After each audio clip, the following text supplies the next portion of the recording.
on Van Halen's catalog, which is which we all thought was the last David Lee Roth album, but until 2015. Now, But 1984. what I said about just barely being 2 years is this came out in the second week of January of 1984. Literally So January 9th, yeah, so 1984.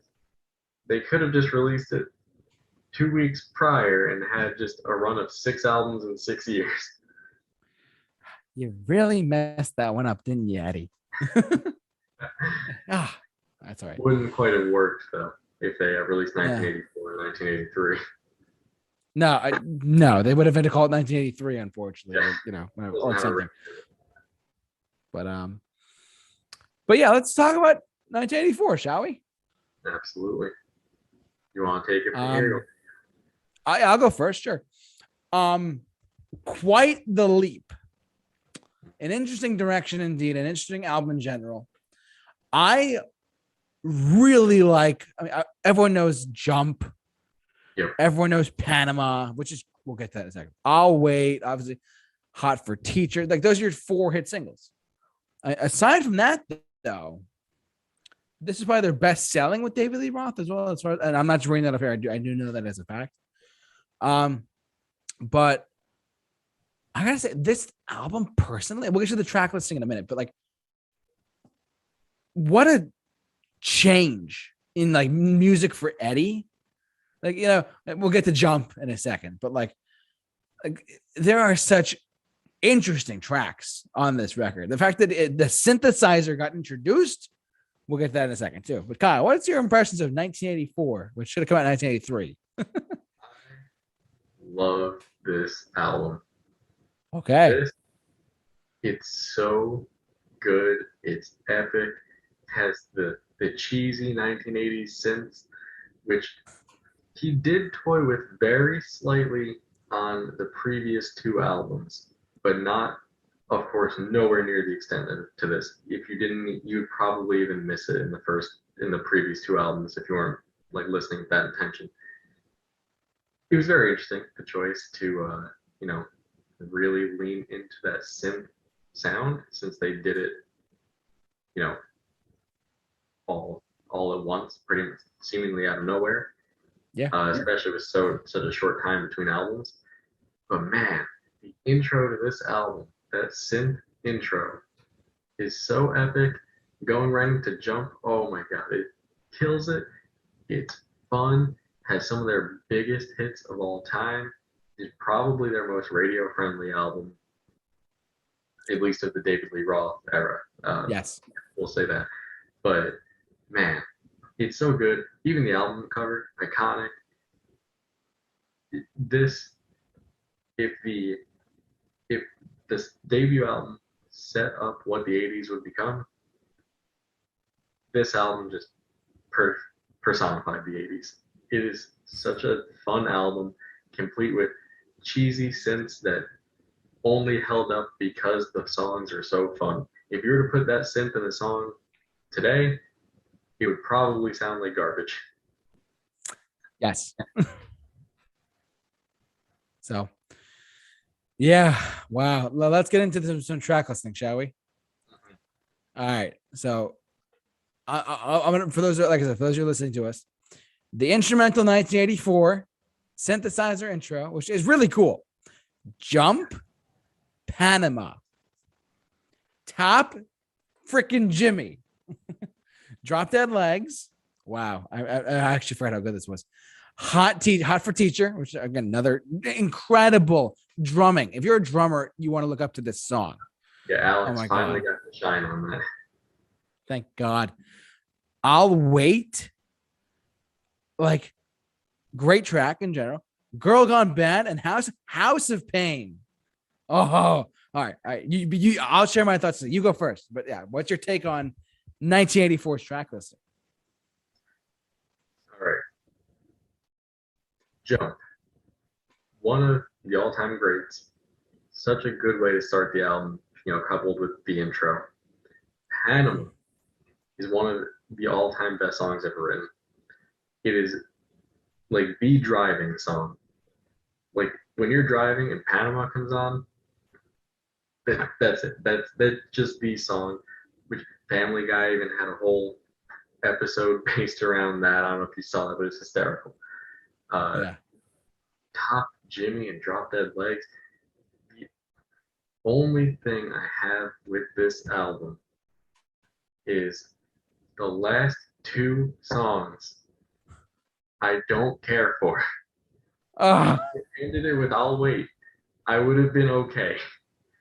I don't. oh, House of Pain, I'm not a big fan of.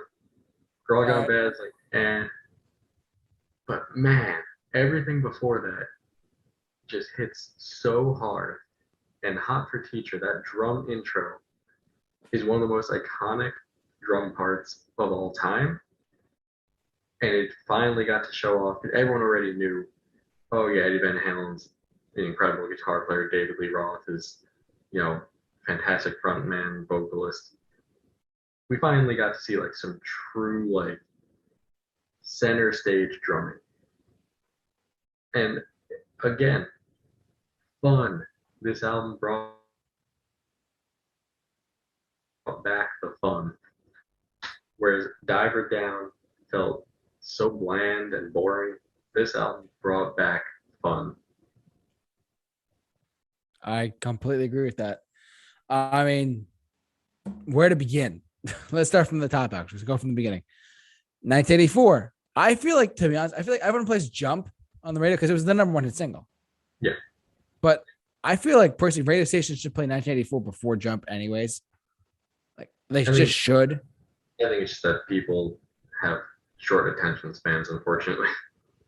It's very unfortunate. Plus, the song itself is 4 minutes long, so that's radio time at its finest, and the instrumental is 1 minute.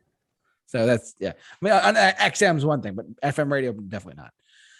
Panama, I agree with you 100%. A fantastic, like you could be driving on a highway and like if the one Panama comes on, you're going like from 50 to 80 like that. Yeah, and you're not even noticing it. It's just happening. It's just the way that the guitar starts, the way he played it, brilliant. Top Jimmy and Drop Dead Legs, probably maybe the most underrated songs on the album. Maybe. Completely, especially Top Jimmy. Completely agree. Yeah. Hot for Teacher. Come on. Let's be real. It's a fantastic song. Let's not forget the music video for that. So entertaining. Oh, yeah. Oh, yeah. That. How can we forget that? I mean, for those who haven't seen the music video, get on it. But let's be real. I'll Wait.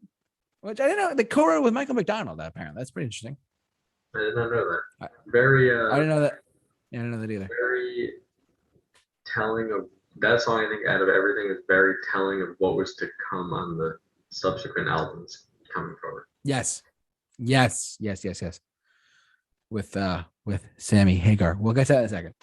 But look, the big question is, where does it rank amongst your Van Halen albums? Number 2. Really? Number 2. Yes. Wow. Yep. Wow. Oh, what? We have quite the list to compare. Wow. Okay. Now we have to wait till Van Halen 3 comes in at my number 1 spot. Oh yeah. Gary Sharon was the best singer in Van Halen. Yeah. Oh my God. Extreme anyone? Whatever. Look at that. But you're gonna think you might because I didn't realize how much you love this record. To be honest, I love it too, but I put it lower than you might think I did. It's because like I said, Van Halen 1 is my number 1, Van Halen 2 is my number 2. I'll get to my 3 and 4 in a little bit because we already did 5 and 6. I like this album a lot, but I put it at number 7 because I know it's a slight disappointment for some people at home, like who keep track. I love this record, I truly do. But to me personally, this was the most commercialized Van Halen we got, aside with David Lee Roth. Sammy Hagar was a different thing. Yes, yeah, 100% without a doubt. Yeah. So I mean, and because it was so like radio heavy with Jump, with Panama and Hot for Teacher and I'll Wait. I mean, don't get me wrong, it's a fantastic flipping record. But I don't put it as high as the other ones, and I'll get to the other two that I'm gonna list off in a second. Personally, because the sound quality was so like, and you mentioned like he was going in a direction of like synthesizers and whatnot and keyboards, and we'll get to that when we talk about the next album. But this album, to me, I put it number 7 only because it holds up, but it's so radio like there's other Van Halen songs that deserve radio play besides the ones on these albums. That's me. I will say we're talking production quality and things holding up. I will say the production quality on this one doesn't hold up as good as, maybe Van Halen, like the debut Van Halen 2 and the first 4 records. Mainly though, that's because of the synth sound. Like, cause that's my reasoning. Yeah. You don't hear that song, like that sound anymore. And there's a reason for it, but you don't hear that sound anymore. Whereas the first 4 albums or so, 4 or 5 albums, you have those sounds like the rock, just the straight rock sounds, which you still hear to this day. There's nothing like dated about those. Whereas this album, you definitely hear it and you hear that came out in the 80s. Exactly. Jump. I mean, wait. Yeah. So Panama and Hot for Teacher are probably the only 2 songs on the album that don't suffer from that. Yes, I agree with that. So, yeah, and then but that's where I rank mine at number 7. Your ranking is at number 2. You said number 2. I'm curious to see what your number 1 is. This is interesting. All right, let's get to it. Now, obviously, we're all aware. I mean, you and I we're not alive then, but we're both aware of that. We're both aware that in 1985, David Lee Roth was fired or something like that. Correct? I believe he was fired. I don't know the full story off the top of my head. I used to back in the day. Full disclosure, I used to be a much bigger Van Halen fan in high school. Okay. Over the years, with the lack of material coming out and everything, it just kind of, I still love the band. They're great. Yeah. Just kind of fell off a bit. So I don't fully remember the whole history of his leaving. I do believe he was fired though. Okay. Could be wrong. Yeah, I was the main thing. Because there's videos of him on YouTube, like from 1985, like screaming, like, "Oh my God, how could they fire me?" Or whatever. I don't remember, but that's me.